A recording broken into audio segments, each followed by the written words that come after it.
My name is Jim, and I spend way too much time thinking about the silent mechanics of our lives, the systems running in the background that we only notice when something slips. The other day, my calendar refreshed itself, and 3 back-to-back meetings filled a Tuesday I actually liked, with work I enjoy and people I respect. Yet I felt that familiar tightening in my chest. Not because of the work, but because in that moment, my Tuesday stopped belonging to me. And that's when it hits you. It's never just a Tuesday. Your entire week, maybe your entire month, is held together like a glass sculpture, stable as long as nothing moves. One meeting runs long. One bill posts early. One laptop refuses to turn on. And suddenly, the whole thing feels like it could shatter. Most of us live in this constant state of high alert grace, doing everything right. The job, the title, the steady paycheck, yet carrying a low-grade anxiety that hums beneath everything. The mental math that starts when the dentist says, "We found something," or your insurance app sends a neutral-sounding notification. Your brain isn't reacting to the event itself. It's reacting to the lack of margin. And here's the part nobody warns you about. This feeling doesn't care how much you make. I know people earning multiple 6 figures who still feel one unexpected email away from a bad month because they didn't build freedom. They just built a more expensive version of the same fragile system. We've been told the solution is more hustle, a higher title, a bigger number, but the stress sticks around because we've been measuring the wrong thing. There's an invisible line in our financial lives, a quiet threshold where the math of your life changes. And once you cross it, nothing about your lifestyle looks different from the outside. But inside, Tuesdays stop triggering fight or flight. And once you see that line, you can't unsee it. Because what if the weight you've been carrying isn't failure at all, but simply standing on the wrong side of a line no one ever bothered to point out? The highway without a shoulder. We tend to call this feeling burnout or stress, but those words are too broad. They suggest the problem is the work itself. I've come to realize the problem is actually structural. It's a lack of margin. Think of your life like a massive 8-lane highway. When the weather is clear and every car is moving at the same speed, the system works beautifully. You're making progress. But in this version of the highway, there is no shoulder. There's no breakdown lane. There is only the road and a concrete barrier. On a road like that, a flat tire isn't just an inconvenience. It's a catastrophe.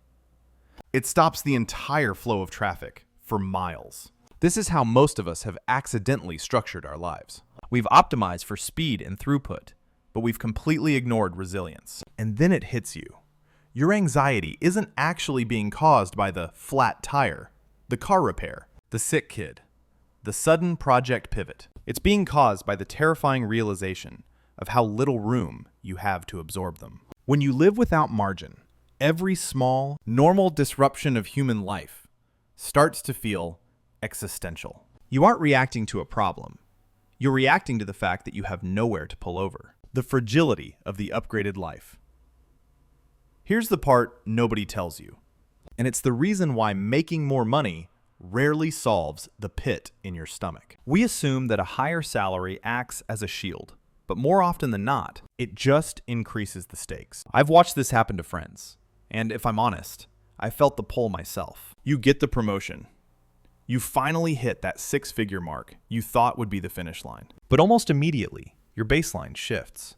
You move into the house that fits your new status. You sign the papers for the car that reflects your hard work. Suddenly, you're earning twice what you did 5 years ago, but you're actually more fragile. This is where things get uncomfortable. Before, a mistake at work might have meant a tight month. Now, a mistake at work means you can't service the debt on the life you've built. You've upgraded your expenses long before you upgraded your resilience. You've essentially traded a small, manageable highway for a much faster, much more expensive one, still without a shoulder. The professional earning $200,000 a year often feels more trapped than the one earning $70,000 because their fixed obligations have grown to consume every dollar of that new income. They can't afford a month of downtime. They can't afford a career pivot. They can't even afford a moment of honest reflection about whether they actually like their life. Because the moment they stop running, the engine stalls. Fragility scales right along with your lifestyle if you don't intentionally build in the gap. We spend our lives trying to increase the flow of money, but we rarely think about the space between the money coming in and the life we've committed to. The threshold effect. Most of us view money like a smooth upward ramp. We think that for every extra dollar we earn, our stress should drop by a corresponding percentage. But that's not how systems actually work. In physics, there's a concept called a phase change. You can apply heat to a block of ice for a long time, and for a while, nothing seems to happen. It's still just a block of ice. But then you hit a specific degree, a threshold, and suddenly, the solid becomes a liquid. The molecular structure changes. Money works the same way. There are invisible lines where the state of your life shifts, even if your daily routine looks exactly the same. Before you hit a certain threshold, money is purely reactive. It's a tool for triage. Every dollar coming in is already spoken for. It's already assigned to a bill, a debt, or a necessity. You aren't managing capital.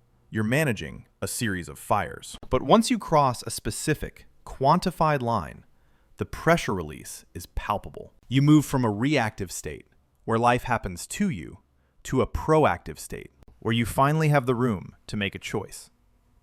This isn't about luxury. It's about the moment the noise of survival finally drops below the level of your own thoughts. The $20,000 buffer. I want to talk about a specific number, and I want to be very careful with how I frame it. For many, that number is roughly $20,000 in liquid, accessible cash. Now here's the part nobody tells you. $20,000 is not wealth. In the grand scheme of a 40-year career, it's not even a particularly large sum. It won't buy you a private island, and it certainly won't allow you to retire. If you tell someone at a cocktail party you have $20,000, they aren't going to be impressed. But that's exactly why it's so powerful. It's an uncelebrated, boring milestone that changes the chemistry of your brain. This isn't lifestyle money. You aren't saving this to buy a car or go on a vacation. This is oxygen money. It is the gap between your income and your immediate survival. When you have that specific buffer sitting in a boring high-yield account, the glass sculpture of your life that we talked about earlier suddenly becomes a lot more durable. If a laptop breaks, you don't wonder which bill you're going to skip this month. You just buy a new laptop. If your job becomes toxic, you don't have to endure the disrespect because you're terrified of a missed paycheck. You have the walking away money required to find a better seat. It is the end of constant financial triage. It's the point where you stop looking at the world through the lens of, what can I afford right now? And start asking, what is the right move for me in the long run? You aren't rich yet, but for the first time in your adult life, you are no longer breathless. You've finally built the shoulder on your highway. There is a well-documented phenomenon in psychology regarding scarcity. When you are operating without a margin, your brain actually loses several points of functional IQ. Your field of vision narrows. You become hyper-focused on the immediate, the next bill, the next deadline, the next urgent email. You are, quite literally, in survival mode. In this state, you can't make good long-term decisions because your brain won't let you look that far ahead. You become risk-averse in all the wrong ways and reactive in all the most exhausting ways. A small mistake from a colleague isn't just a work hurdle. It's an emotional threat because you don't have the mental bandwidth to process it calmly. But when you cross that threshold, when that $20,000 buffer is finally just there, something happens to your identity. You move into strategic mode. Suddenly, a problem is just a problem. It's an inconvenience to be solved, not a threat to be feared. You find yourself sitting in a meeting you don't like, with a boss who is being unreasonable. And instead of the usual spike of cortisol, you feel a strange, quiet stillness.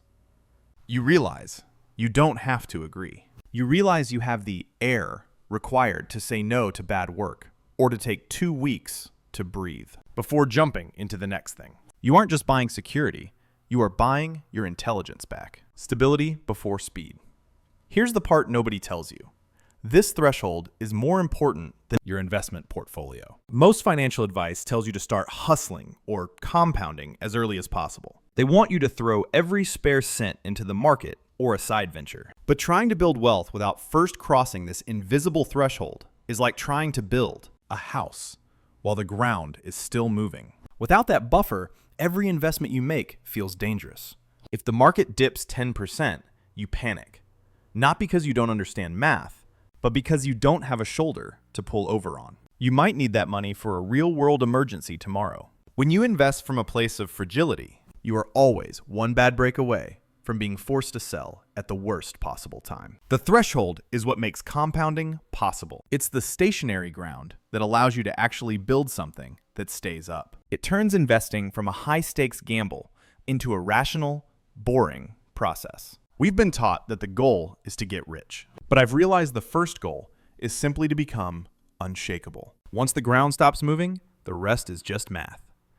And then it hits you. It's not effort, it's momentum.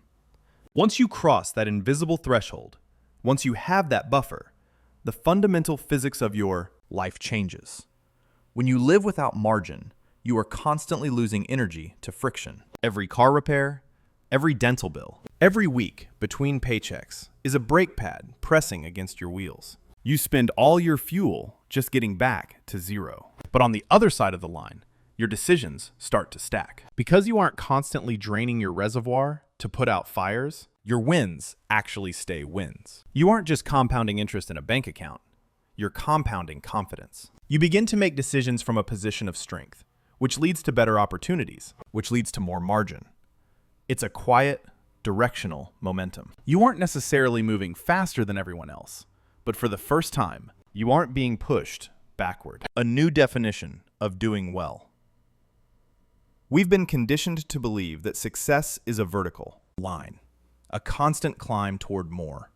More income, more status, more things.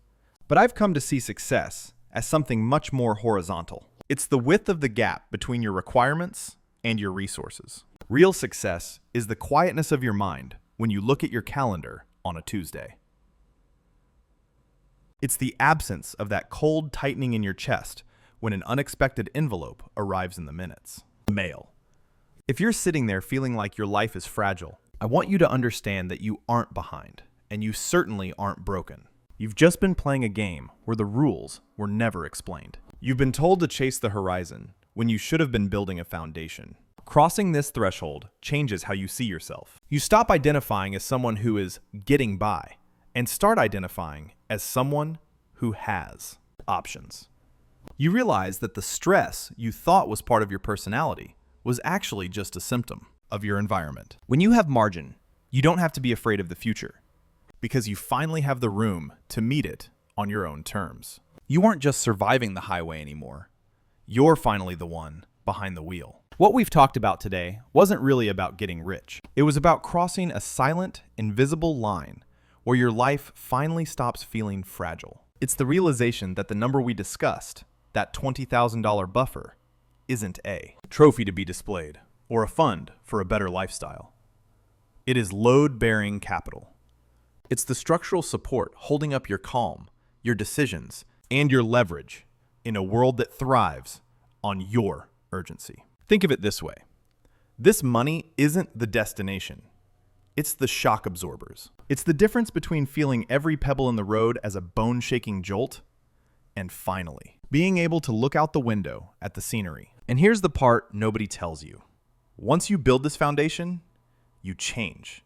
You're no longer guessing if you can handle what's coming next. You've proven to yourself that you are capable of creating space where there was none. That skill, that ability to build margin, is permanent, even if the money itself eventually flows out to cover an emergency. We're all standing at a fork in the road. One path leads to more of the same. The same income, the same stress, a life spent forever reacting to the next notification. The other path looks identical from the outside, but the foundation is different. It's a trajectory where you are finally proactive, where your decisions actually stack, and where you are no longer one bad email away from a collapse.